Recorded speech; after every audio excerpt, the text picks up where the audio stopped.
이른 새벽, 도시의 불빛이 채 꺼지기도 전에 서울의 한낡은 오피스텔 건물에서 희미한 불빛이 새어나왔다. 이미연은 닳고 다른 작업복을 입은 채 허리를 숙여 묵묵히 복도를 청소하고 있었다. 새벽 공기는 살을 애는 듯 차가웠고 그녀의 거친 손은 빨갛게 부어올라 있었다. 비록 청소 도구함에 넣어둔 낡은 라디오에서는 활기찬 아침 뉴스가 흘러나오고 있었지만 그녀의 귀에는 그저 웅웅거리는 소음으로 들릴 뿐이었다. 그녀의 유일한 생각은 오늘 주어진 시간을 어떻게 쪼개어 더 많은 돈을 벌고 아들 준호의 학비를 조금이라도 더 모을 수 있을까 하는 것이었다. 그녀의 삶은 톱니바퀴처럼 촘촘히 짜인 고단함의 연속이었다. 오피스텔 청소를 마치면 이미연은 곧장 새벽 시장으로 향했다.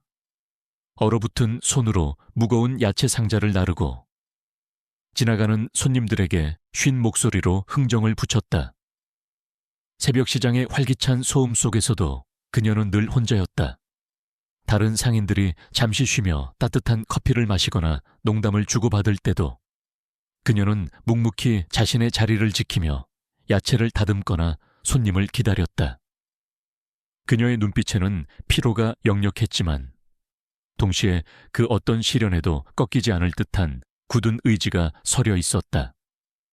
좁은 좌판 위에는 어제 팔다 남은 시든 배추 몇 포기와 흙 묻은 무가 쓸쓸하게 놓여 있었다. 그녀는 한숨을 내쉬며 낡은 작업복 소매로 이마의 땀방울을 훔쳤다. 멀리서 들려오는 행상들의 고함 소리와 트럭 엔진 소리가 그녀의 고독을 더욱 깊게 만들었다. 집으로 돌아오는 길, 해가 중천에 떠오르고 있었다. 이미연은 낡은 자전거를 끌고 가파른 언덕을 올랐다. 허름한 단칸방에 들어서자마자 그녀는 마치 긴장을 풀고 있던 고무줄이 끊어진 것처럼 온몸의 힘이 풀렸다. 땀으로 얼룩진 옷을 벗어 던지고 차가운 바닥에 주저앉았다. 벽에 걸린 낡은 달력에는 준호의 대학 입학 날짜가 붉은색 펜으로 동그라미 쳐져 있었다. 그 날짜가 다가올수록 그녀의 마음은 기쁨과 함께 알 수 없는 불안감으로 가득 찼다. 오후가 되자 이미연은 인근 식당으로 향했다. 이번에는 설거지 아르바이트였다. 기름때와 음식물 찌꺼기로 가득한 그릇들을 쉴 새 없이 닦아내야 했다. 손은 이미 물에 불어트고 갈라져 있었다. 하지만 그녀는 불평 한마디 없이 묵묵히 일했다. 그녀에게는 이 모든 고통을 감내할 이유가 있었다. 바로 아들, 최준호 때문이었다. 최준호는 반듯하고 성실한 학생이었다. 낡은 교복을 입고 다니고 친구들이 신제품 스마트폰을 자랑할 때도 묵묵히 헌 폴더폰을 사용했지만 그의 얼굴에는 늘 온화한 미소가 걸려 있었다. 친구들은 종종 그의 검소함을 놀리기도 했지만 준호는 그런 말에 전혀 개의치 않았다. 그는 자신이 가진 것이 많지 않다는 것을 알고 있었고 그렇기에 더욱 학업에 매진했다. 학교가 끝나면 바로 집으로 와 낡은 책상에 앉아 공부를 했다. 스탠드 불빛이 약해 글씨가 흐릿하게 보일 때도 있었지만 그는 촛불을 켜고라도 책을 놓지 않았다. 바람이 창문 틈새로 스며들어 냉기가 발끝부터 올라올 때도 그는 얇은 이불 한 장을 덮고 밤늦게까지 문제집을 풀었다. 오래된 가구들에서 나는 퀴퀴한 냄새와 벽에 스며든 곰팡이 냄새가 그의 작은 방을 채우고 있었지만 준호에게는 그곳이 세상에서 가장 아늑하고 안전한 공간이었다. 그에게는 엄마의 따뜻한 온기가 항상 그곳에 스며들어 있었다. 어느 비 오는 날 저녁, 이미연이 새벽 시장에서 돌아오다 무거운 야채 상자를 들고 넘어지는 바람에 애써 모은 돈이 빗물에 젖어버렸다. 그녀는 절망감에 주저앉아 빗물과 함께 눈물을 흘렸다. 그때 지나가던 한 노부부가 그녀의 모습을 보고 다가왔다. 노부부는 젖은 돈을 말려주며 따뜻한 차 한 잔을 건넸고 이미연은 감사함에 고개를 숙였다. 비록 큰 도움은 아니었지만 그 순간의 따뜻함은 그녀에게 큰 위로가 되었다. 낡은 표지에 최민준이라는 이름이 희미하게 적혀 있었다. 최민준은 그의 아버지의 이름이었다.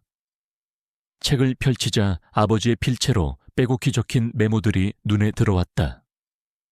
그 책은 아버지가 생전에 아끼던 책이었고 책장 사이에는 낡은 사진 한 장이 끼워져 있었다.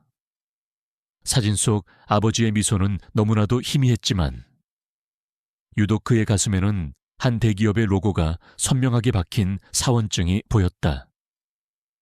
준호는 어린 시절 아버지가 대기업에 다녔다는 엄마의 이야기를 희미하게 기억했다. 하지만 어째서 아버지는 그 큰 회사에서 일하다가 갑자기 돌아가셨고 가족은 이렇게 힘든 삶을 살게 되었는지 알 수 없었다. 그 사진과 책은 준호에게 단순한 유품이 아니었다. 그것은 아버지의 흔적이었고 동시에 어떤 비밀스러운 그림자처럼 그의 마음속에 자리 잡았다. 준호는 그 책을 마치 보물처럼 소중히 간직하며 밤늦도록 탐독했다. 책 속의 복잡한 경제 이론과 아버지의 메모들은 그의 지적 호기심을 자극했고 동시에 아버지의 삶에 대한 의문을 더욱 증폭시켰다. 그는 알 수 없는 이끌림에 책을 손에서 놓지 못했다. 책의 마지막 페이지에는 아버지가 남긴 듯한 짧은 문구가 적혀 있었다. 가장 큰 성공은 실패에서 배우는 것이다. 하지만 이러한 작은 흔적들은 그들의 고단한 일상 속에 묻혀 누구도 알아채지 못하는 채 잠들어 있었다. 그해 여름, 준호에게는 희망과 절망이 교차하는 계절이었다. 그는 꿈에 그리던 명문대에 합격했다. 그것도 전액 장학금을 받으며 합격 통지서를 받아든 이미연은 난생 처음 느껴보는 기쁨에 벅차올라 한참을 눈물 흘렸다. 우리 아들, 대견하다. 정말 대견해. 그녀의 목소리는 흐느낌에 잠겨 있었다. 그러나 기쁨도 잠시. 대학 입학에 필요한 추가 등록금과 생활비가 그들을 짓눌렀다. 전액 장학금에도 불구하고 서울에서의 생활비와 교재비, 그리고 숨겨진 기타 경비들은 이미연에게는 감당하기 힘든 거대한 산처럼 느껴졌다. 이미연은 아들에게 걱정을 안겨주고 싶지 않았다. 그녀는 새벽부터 밤까지 일하는 시간을 더욱 늘렸다. 이전에는 해가 지면 쉬었지만 이제는 밤늦도록 아파트 단지에 재활용품을 줍거나 남이 버린 가구들을 주워 고물상에 팔아넘겼다. 그녀의 몸은 마치 낡은 기계처럼 삐걱거렸지만 그녀는 멈출 수 없었다. 아들의 꿈을 짓밟을 수는 없었다. 결국 그녀는 마지막 수단으로 사채업자에게 손을 벌리게 되었다. 처음에는 소액이었지만 눈덩이처럼 불어나는 이자와 협박에 그녀는 점차 깊은 수렁에 빠져들었다. 어느 날 준호는 아르바이트를 마치고 돌아오는 길에 엄마의 손에 들린 낡은 통장을 우연히 보게 되었다. 거기에는 상상할 수 없는 액수의 이자가 적혀 있었고 그것은 분명 사채였다. 준호의 심장은 쿵 하고 떨어졌다. 엄마가 자신 때문에 이런 위험한 선택을 했다는 사실에 그는 죄책감과 분노로 온몸이 떨렸다. 그는 엄마에게 당장 학업을 포기하고 돈을 벌겠다고 말했다. 엄마, 저 학교 안 다닐래요. 제가 돈 벌게요. 엄마, 제발 이러지 마세요. 준호의 눈에서는 뜨거운 눈물이 쏟아져 내렸다. 이미연은 준호의 말을 듣고 평생 처음으로 아들에게 언성을 높였다. 안 돼. 절대로 안 돼. 엄마가 이 고생을 왜 하는 줄. 아니, 너만큼은 엄마처럼 살게 하고 싶지 않아서야. 너는 공부해야 해. 엄마는 괜찮아. 정말 괜찮아. 그녀의 목소리는 단호했지만 흔들리는 눈빛은 감출 수 없었다. 그녀는 아들의 손을 꼭 잡고 간절하게 부탁했다. 준호는 엄마의 굳은 의지에 결국 고집을 꺾었지만 그의 마음속에는 큰 돌덩이가 놓인 듯 답답했다. 그는 더 이상 공부만 열심히 하는 학생으로 살아갈 수 없다는 것을 직감했다. 이 사건은 준호에게 단순한 재정적 위기가 아니었다. 그것은 그의 삶을 송두리째 뒤흔드는 거대한 파열음이었고, 그를 새로운 길로 이끄는 강력한 촉매가 되었다. 설상가상으로 사채업자들의 횡포는 날이 갈수록 심해졌다. 그들은 이미연에게 전화를 걸어 온갖 욕설을 퍼붓는 것은 물론 밤늦게 집으로 찾아와 문을 두드리고 소란을 피웠다. 한 번은 준호가 집에 있을 때 건장한 체격의 사내셋이 들이닥쳐 험악한 표정으로 빚 독촉을 했다. 그들은 준호에게 내 어미가 돈을 갚지 않으면 네 앞날이 어떻게 될지 아무도 모른다고 직접적으로 협박했다. 준호는 공포에 질렸지만 동시에 끓어오르는 분노를 느꼈다. 그는 엄마를 보호해야 한다는 강한 책임감을 느꼈다. 사채업자들은 한 발 더 나아가 준호가 다니는 대학교에까지 찾아왔다. 정문 앞에서 준호의 이름을 외치며 최준호 학생은 빨리 나와서 어미 빚이나 갚아라 라고 소리치기 시작했다. 지나가던 학생들과 교수들은 수군거렸고 준호의 명성은 순식간에 땅에 떨어졌다. 그 순간 준호는 자신이 더 이상 이 상황을 외면할 수 없다는 것을 깨달았다. 그는 숨을 곳이 없었다. 평범한 학생으로서의 삶은 산산조각 났다. 이제 그는 현실의 거친 파도에 맞서 싸워야만 했다. 그에게는 더 이상 도망칠 곳도 숨을 곳도 없었다. 그는 스스로를 지키고 엄마를 지켜야 하는 새로운 여정을 시작해야만 했다. 이 막다른 골목에서 준호의 내면에 잠자고 있던 어떤 강한 의지와 본능이 서서히 깨어나기 시작했다. 그는 이 고통스러운 현실 속에서 길을 찾아야만 했다. 준호의 대학 생활은 말 그대로 폭풍의 연속이었다. 사채업자들의 그림자는 그를 끊임없이 따라다녔고 학교 안팎에서는 그의 어려운 가정 형편에 대한 소문이 꼬리표처럼 따라붙었다. 친구들은 그를 멀리했고 교수님들의 시선 속에는 안타까움과 함께 알 수 없는 의심이 섞여 있었다. 그러나 준호는 이런 시련 속에서 오히려 더욱 강해졌다.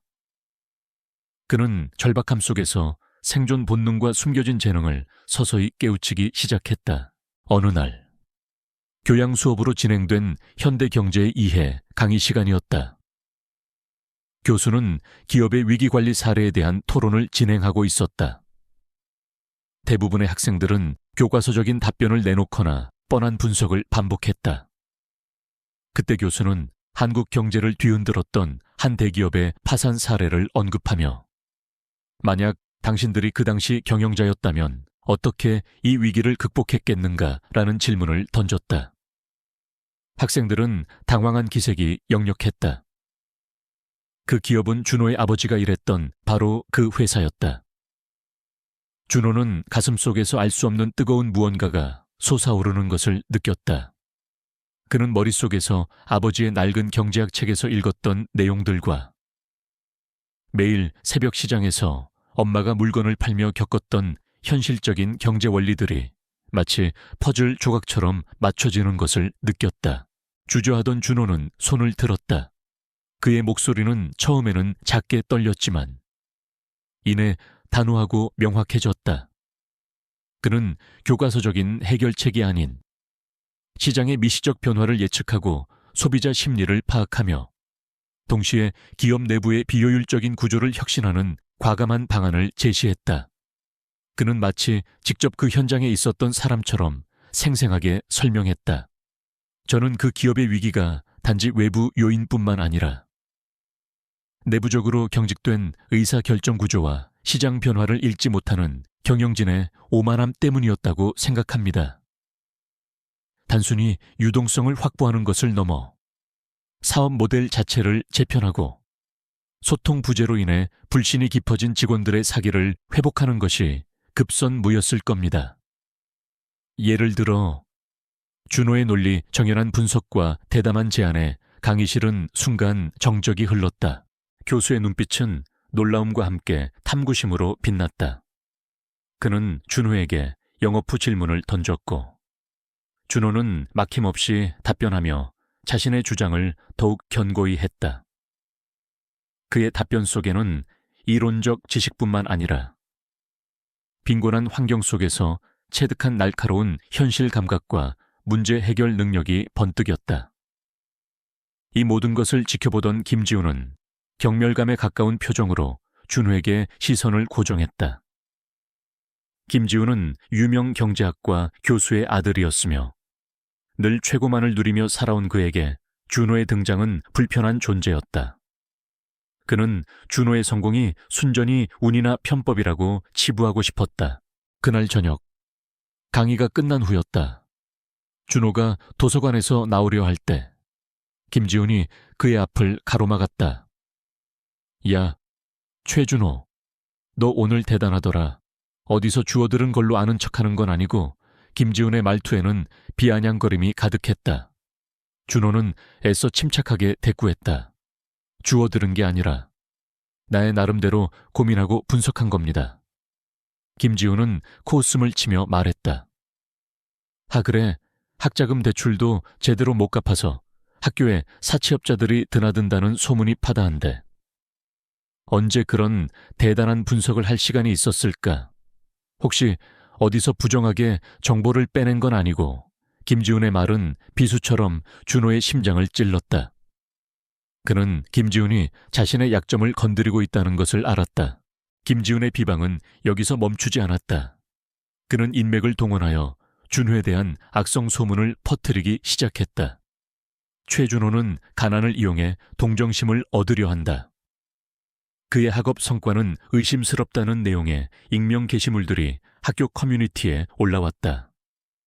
준호는 억울했지만 그에게는 자신을 변호할 만한 사회적 기반이나 권력이 없었다. 사채업자들 또한 준호의 능력이 외부에 알려지자 더욱 대담해졌다. 그들은 준호에게 직접 연락하여 네가 그 대단한 대기업에 취직이라도 한다면 우리 돈은 더 이상 문제도 아닐 텐데 말이야. 어때 빨리 갚는 게 좋겠지. 안 그러면 내 엄마가 어떻게 될지. 네가 아끼는 학교 명성이 어떻게 될지 한번 지켜봐 줄까? 라며 협박 수위를 높였다. 그들은 준호의 일거수일투족을 감시하고 있다는 듯한 암시를 주며 그의 불안감을 극대화시켰다. 준호는 자신과 엄마를 짓누르는 이중의 압박감 속에서 벗어날 길을 찾아야만 했다. 그에게는 더 이상 물러설 곳이 없었다. 그는 이 모든 시련에 맞서 자신의 진짜 능력을 증명하고 어머니를 지켜내야 했다. 준호의 삶은 이제 거대한 시험대에 올랐다. 사채업자들의 협박과 김지훈의 비방은 그를 더욱 궁지로 몰아넣었다. 하지만 그는 포기하지 않았다. 오히려 이 모든 압박은 그에게 더 큰 동기부여가 되었다. 그는 어머니를 지켜야 했고 자신의 능력을 증명해야 했다. 그의 눈빛은 전보다 더욱 날카롭고 단호해졌다. 그 해 가을, 준호가 다니는 대학교는 국내 최고 대기업 중 하나인 한성그룹의 인턴십 프로그램을 유치했다. 단 2명의 인턴만을 선발하는 이 프로그램은 졸업 후 정규직 전환의 기회까지 주어지는 그야말로 꿈의 관문이었다. 준호에게는 이 기회가 절실했다. 이 인턴십에 합격하는 것만이 어머니의 빚을 갚고 그들을 짓누르는 모든 압박에서 벗어날 유일한 방법이었다. 최종 선발 과정은 한성그룹 본사에서 진행되는 실전 비즈니스 케이스 스터디 발표였다. 참가자들은 주어진 시간 안에 특정 시장 문제에 대한 해결책을 제시하고 그룹 임원진 앞에서 발표해야 했다. 발표 장소는 한성그룹 본사 최고층에 위치한 대형 회의실이었다.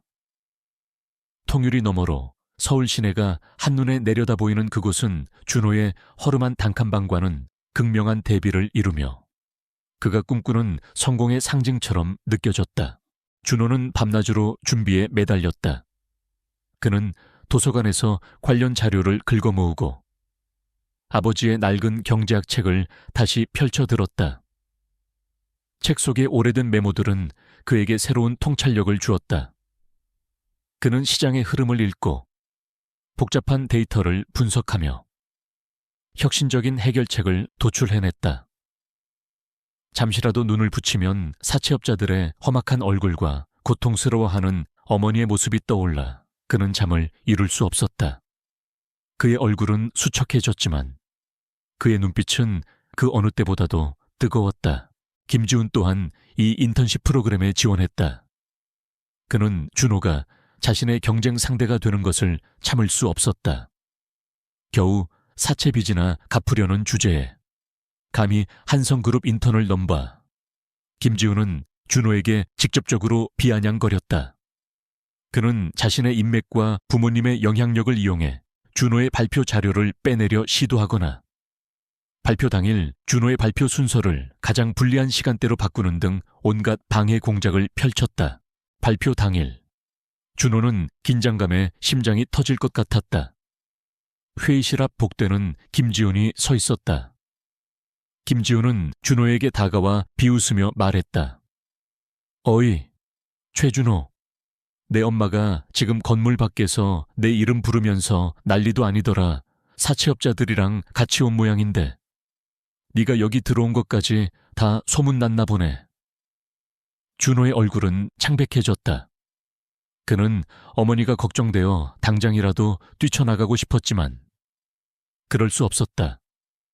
이 순간을 망치면 모든 것이 끝이었다. 그는 김지훈의 말을 애써 무시하고 회의실 문을 열었다. 회의실 안에는 한성그룹의 임원진들이 날카로운 눈빛으로 앉아 있었다. 그들의 시선은 준호에게 마치 엑스레이처럼 꽂히는 듯했다. 준호는 발표를 시작하려 했지만 밖에서 들려오는 어머니의 흐느낌과 사채업자들의 고함 소리가 그의 귀를 파고들었다. 최준호, 내 엄마 빚이나 갚아라. 너 때문에 우리 사업 망하게 생겼어. 그 소리는 회의실 안까지 희미하게 들려왔고 임원진들의 얼굴에는 미묘한 표정이 스쳐 지나갔다. 준호의 손은 미세하게 떨렸고 목소리도 살짝 갈라졌다. 그때 준호는 문득 어린 시절 아버지가 주었던 낡은 책 속의 한 문구를 떠올렸다. 가장 큰 성공은 실패에서 배우는 것이다. 그리고 진정한 부는 결코 사라지지 않는 믿음과 사랑에서 온다. 그는 눈을 감고 심호흡을 했다. 어머니의 사랑과 헌신, 그리고 아버지의 유산이 그에게 용기를 주었다. 그는 모든 잡념을 떨쳐내고 오직 자신의 발표에만 집중하기로 결심했다. 그는 이 절벽 끝에서 자신의 모든 것을 쏟아 부어야만 했다. 그의 등 뒤에는 어머니의 삶과 그의 미래가 걸려 있었다. 이 순간 준호는 세상의 모든 압박을 홀로 감당해야 하는 고독한 영웅이었다. 회의실 밖 이미연은 아들의 성공을 간절히 바라며 눈물을 흘리고 있었다. 그녀는 아들이 이 모든 고통을 이겨내고 빛을 발하기를 기도했다. 준호의 심장이 격렬하게 울렸다. 밖에서 들려오는 소리는 칼날처럼 그의 신경을 긁었지만 그는 더 이상 흔들리지 않았다. 그는 눈을 감고 심호흡을 한 뒤 마치 오랜 시간 연습해온 무대 위에 선 배우처럼 당당하게 마이크를 잡았다. 그의 손에 들린 프레젠테이션 리모컨은 그에게 주어진 단 하나의 무기였다. 안녕하십니까? 최준호입니다. 그의 목소리는 처음에는 약간 떨렸지만 이내 단단하고 명료해졌다. 그는 발표 자료에 첫 페이지를 띄웠다. 화면에는 복잡한 시장 분석 그래프와 함께 전혀 예상치 못한 사진 한 장이 나타났다. 바로 이미연이 새벽 시장에서 야채를 팔고 있는 모습이었다. 임원들의 시선이 일제히 준호에게 꽂혔다. 그들은 당황한 기색이 역력했다. 김지훈은 비웃음을 참지 못하고 헛기침을 했다. 준호는 흔들림 없이 설명을 이어갔다. 저는 이 사진이 오늘 제가 말씀드릴 모든 것의 시작이라고 생각합니다. 이른 새벽, 찬바닥에 앉아 단돈 100원이라도 더 벌기 위해 애쓰는 사람들의 절실함. 이들은 통계 자료 속의 숫자가 아니라 치열한 삶을 살아가는 소비자이자 생산자입니다. 기업의 진정한 가치는 바로 이러한 사람들의 목소리에서 찾아야 한다고 생각합니다. 그의 발표는 단순한 이론적 분석을 넘어 생생한 현실을 담고 있었다. 그는 시장의 것이 경제 지표뿐만 아니라 서민들의 소비 패턴 변화, 골목 상권의 생존 전략, 그리고 한정된 자원으로 최대한의 효율을 이끌어내는 방법을 구체적인 사례를 들어 설명했다. 그의 목소리는 열정으로 가득했고 논리는 빈틈이 없었다. 그는 자신이 직접 경험하고 체득한 삶의 지혜를 경제학 이론과 결합하여 풀어냈다.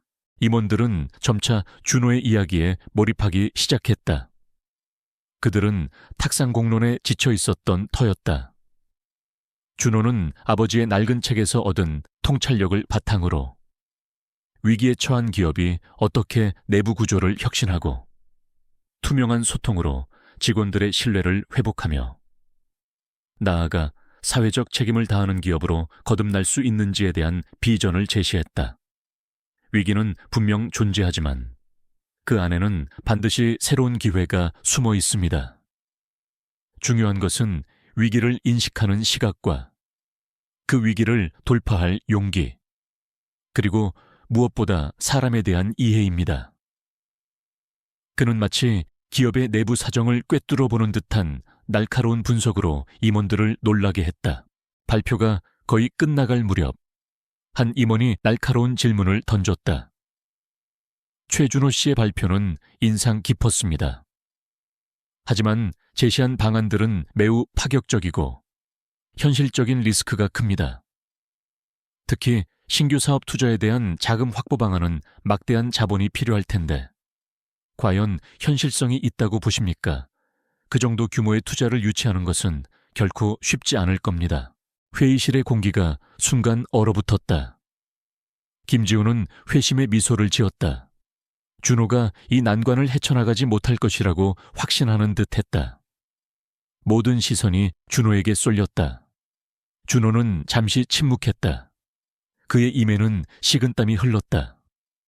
그가 이 질문에 답하지 못한다면 모든 노력이 물거품이 될 터였다. 밖에서는 여전히 사채업자들의 고함 소리가 희미하게 들려왔다. 바로 그때였다.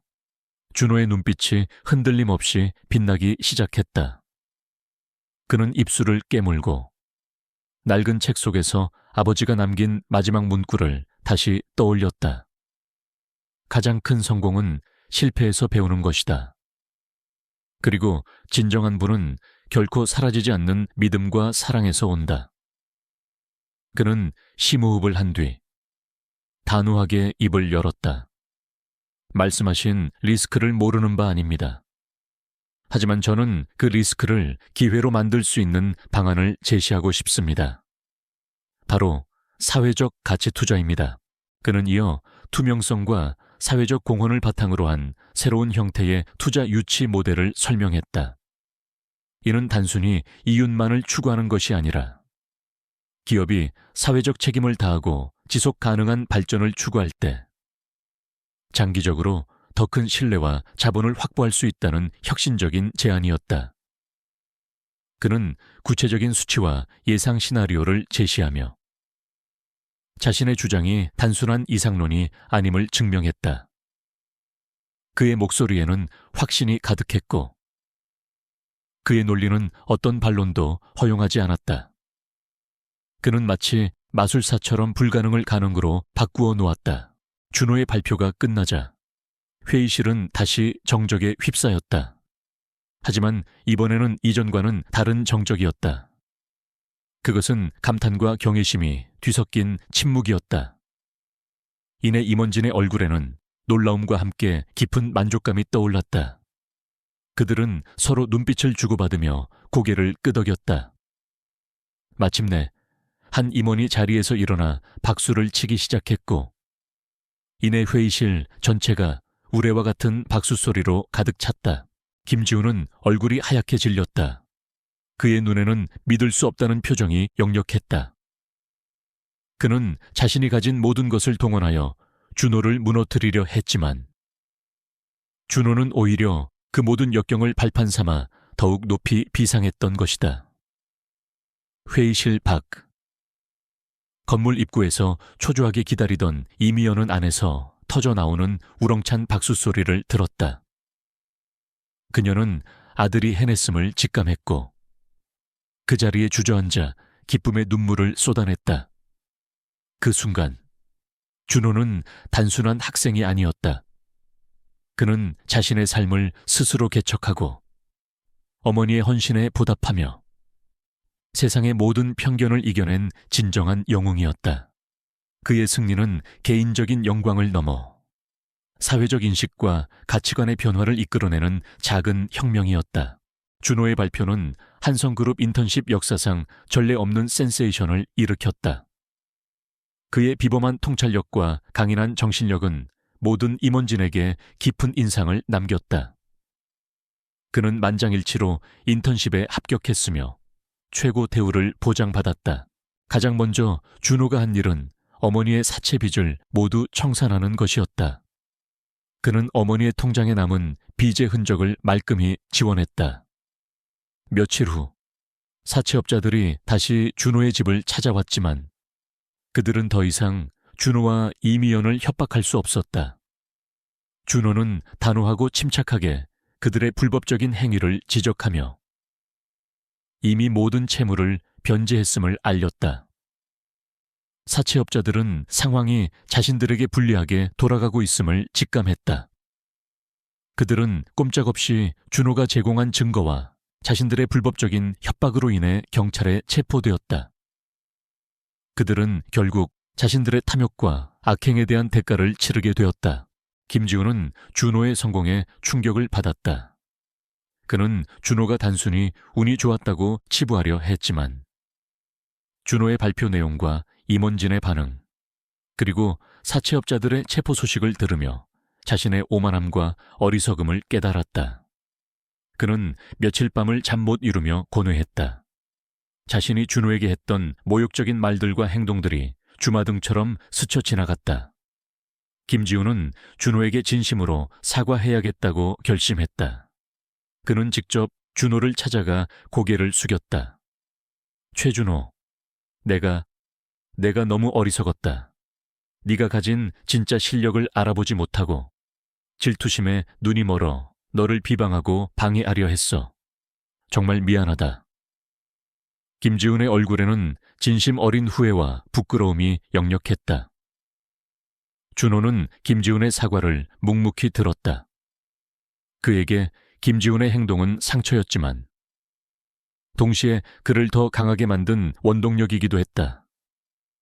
준호는 김지훈의 사과를 받아들였고 두 사람은 한층 더 성숙해진 관계를 형성할 수 있었다. 준호의 인턴십 합격 소식과 사채빚 청산 소식을 들은 이미연은 기쁨을 주체하지 못했다. 그녀는 아들을 부둥켜 안고 한참을 울었다. 우리 아들, 정말 고생 많았다. 엄마가 미안해. 이미연의 눈물은 그동안의 모든 고통과 서름이 녹아내리는 듯했다. 준호는 엄마의 등을 토닥이며 말했다. 아니에요. 엄마가 저를 믿어주고 지지해 주셨기에 제가 여기까지 올 수 있었어요. 엄마의 희생 덕분이에요. 며칠 후 이미연과 준호는 오랜만에 함께 시장 나들이에 나섰다. 이미연은 더 이상 새벽부터 밤까지 고된 일을 할 필요가 없었다. 그녀의 손은 전에 없이 깨끗했고 얼굴에는 평화로운 미소가 가득했다. 그들은 따뜻한 국밥집에 앉아 김이 모락모락 나는 국밥을 먹었다. 이미연은 준호의 얼굴을 바라보며 말했다. 준호야, 엄마는 네가 이렇게 성공해서 돈을 많이 벌게 된 것도 기쁘지만 무엇보다 네가 이 모든 어려움을 이겨내고 이렇게 훌륭한 사람으로 성장했다는 게 가장 자랑스럽다. 준호는 엄마의 손을 잡았다. 엄마, 아버지가 남기신 책에 이런 말이 있었어요. 진정한 분은 결코 사라지지 않는 믿음과 사랑에서 온다고요. 전 이제 그 말이 무슨 뜻인지 알 것 같아요. 엄마와 제가 서로를 믿고 사랑했기에 이 모든 어려움을 이겨낼 수 있었던 거예요.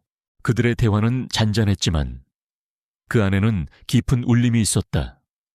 그들은 고통과 시련이 어떻게 그들을 더욱 단단하게 만들었는지, 그리고 가족의 사랑이 그 어떤 어려움도 극복할 수 있는 가장 강력한 힘이 된다는 것을 깨달았다. 그들에게 돈은 단순히 빚을 갚는 수단이 아니었다. 그것은 어머니의 고통을 덜어주고 새로운 삶의 기회를 열어주었으며 가족의 진정한 가치를 다시금 확인시켜주는 도구였다.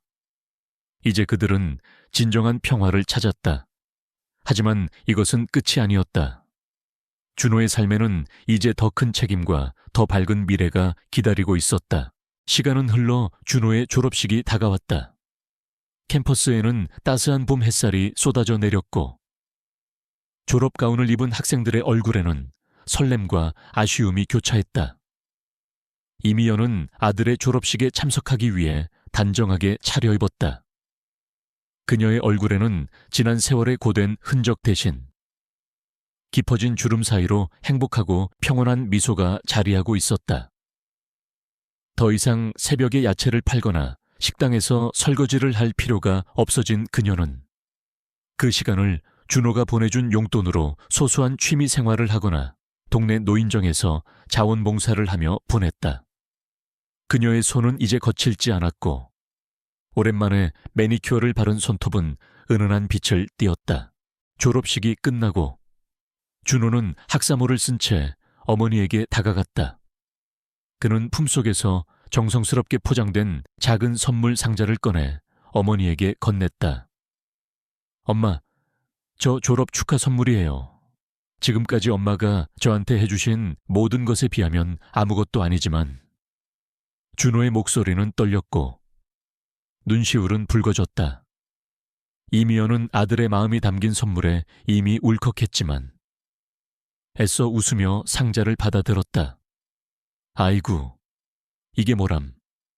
네가 이렇게 훌륭하게 졸업해 준 것만으로도 엄마는 세상 어떤 선물보다 기쁘단다. 이미연은 조심스럽게 상자를 열었다. 부드러운 천에 쌓인 물건을 꺼내자 그녀의 눈이 휘둥그레졌다. 그 안에는 깔끔하고 세련된 디자인의 사원증이 들어있었다. 그리고 그 사원증에는 익숙한 로고, 바로 한성그룹의 로고가 선명하게 박혀 있었다. 사진 속의 준호는 단정하고 의젓한 모습이었다. 그녀의 눈에 눈물이 가득 고였다. 사원증 아래에는 작은 명함 한 장이 더 있었다. 최준호, 한성그룹 경영전략본부 주임. 그 순간 이미연은 잊고 지냈던 기억의 조각을 퍼즐처럼 맞춰 나갔다.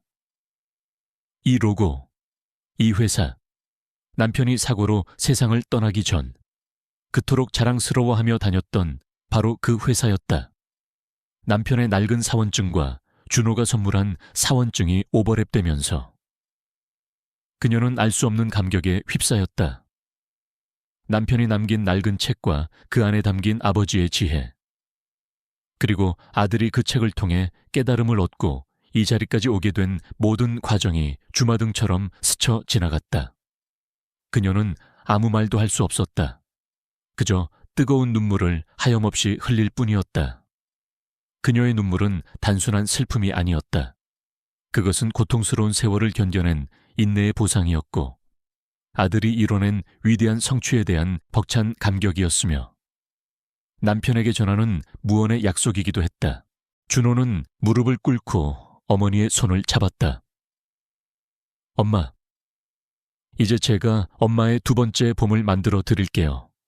걱정 없이 편안하게 사실 수 있도록 제가 엄마의 든든한 나무가 될게요.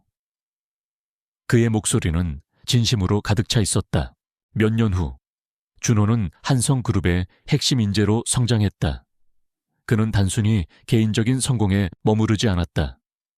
그는 자신의 경험을 바탕으로 청년 자립 지원 프로그램을 만들었다.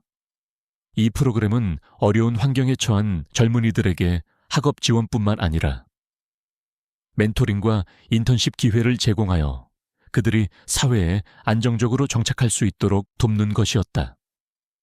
준호는 주말마다 직접 프로그램에 참여하여 멘티들에게 자신의 경험을 나누고 그들에게 희망과 용기를 불어넣어 주었다.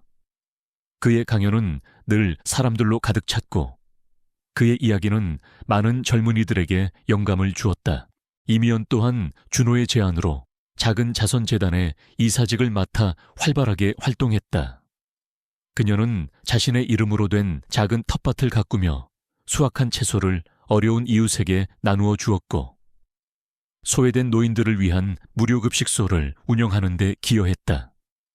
그녀의 따뜻한 손길은 많은 사람들에게 위로와 희망을 주었다. 그녀의 삶은 이제 고통스러운 겨울을 지나 찬란한 꽃을 피우는 진정한 봄을 맞이한 듯했다. 어느 맑은 가을날, 이미연과 준호는 새로 이사한 한강이 내려다 보이는 아파트의 넓은 거실에서 따뜻한 차를 마시고 있었다. 창밖으로는 황금빛으로 물든 단풍잎이 바람에 흩날렸다. 이미연은 아들의 손을 잡고 말했다. 준호야, 가끔씩 지난 날을 돌아보면 꿈만 같단다. 어떻게 우리가 그 어려운 시간들을 이겨냈을까? 준호는 창밖을 바라보며 미소 지었다. 엄마, 그건 다 엄마가 저를 믿어주고 저를 위해 모든 것을 희생하셨기 때문이에요. 그리고 아버지가 남기신 가르침 덕분이고요. 저는 엄마와 아버지로부터 진정한 부가 무엇인지 배웠어요. 돈이 아니라 사랑과 믿음, 그리고 나누는 삶이 진짜 보물이라는 것을요. 창밖으로 뉘엿뉘엿 해가 지고 있었다. 붉은 노을이 한강 위를 황홀하게 물들였다. 준호는 팔짱을 낀 채 어머니의 어깨를 감싸 안았다. 그의 눈빛은 고요하면서도 강인했고 그 속에는 어머니에 대한 깊은 사랑과 미래에 대한 확신이 담겨 있었다. 그들의 삶은 이제 물질적인 풍요를 넘어 정신적인 충만함과 사회적 기여로 빛나고 있었다. 그들은 단순한 성공을 넘어 타인의 삶에 긍정적인 영향을 미치는 진정한 멘토이자 영감을 주는 존재가 되었다. 그들의 이야기는 끝나지 않았다. 그들이 뿌린 선의 씨앗은 또 다른 곳에서 싹을 우고 끊임없이 퍼져나갈 것이었다. 여러분, 이야기 어떠셨나요? 재미있으셨나요? 이 이야기가 마음에 드셨다면 좋아요와 구독 버튼 꼭 눌러주세요. 채널 구독은 제가 앞으로 더 흥미롭고 의미 있는 이야기들을 만들 수 있는 큰 힘이 됩니다. 다음 이야기에서 다시 만나요.